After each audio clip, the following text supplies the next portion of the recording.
En Navia de Suarna, Ismael Álvarez comezou unha investigación dirixida á colleita de xogos tradicionais dos Ancares.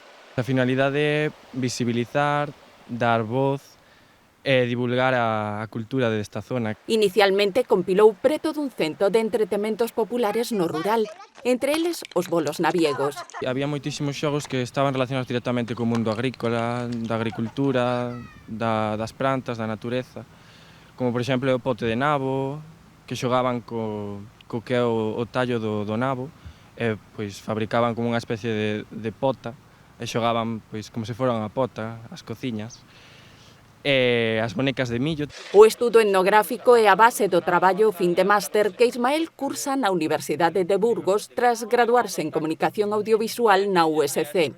Dos que estudei eu, dos que recollín eu, ningún se adaptou, todos quedan no esquecemento, por así dicilo. Por eso considero que é moi importante o traballo que eu estou a facer, o traballo da xente que me está a axudar, pois de non ser por eso, isto todo quedaría na memoria da xente maior. O mozo naviego contou coa moi estimável achega das asociacións culturais dos Ancares. Coa asociación de Piornedo Anda, coa asociación veciñal de Navia de Suarna, coa asociación de Airiños do Neira, de Baralla, coa asociación das Nogais, a Brente, e todas elas me foron dando contactos para eu poder chegar a esa información.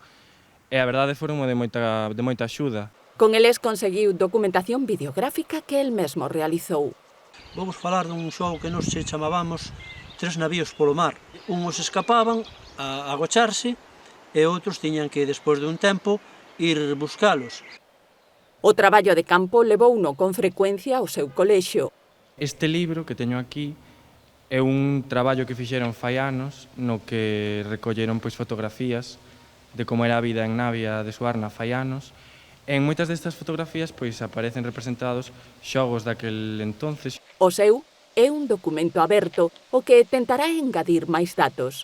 Por exemplo, Pedrafita é un lugar pois que podería estudarse moito, e hai outros concellos do que é a comarca de Ancares que podería facer un traballo máis exhaustivo, como fixen en Navia de Suarna. Entre os seus plans, levar ás aulas os seus achados para divulgar a cultura tradicional da montaña de Lugo.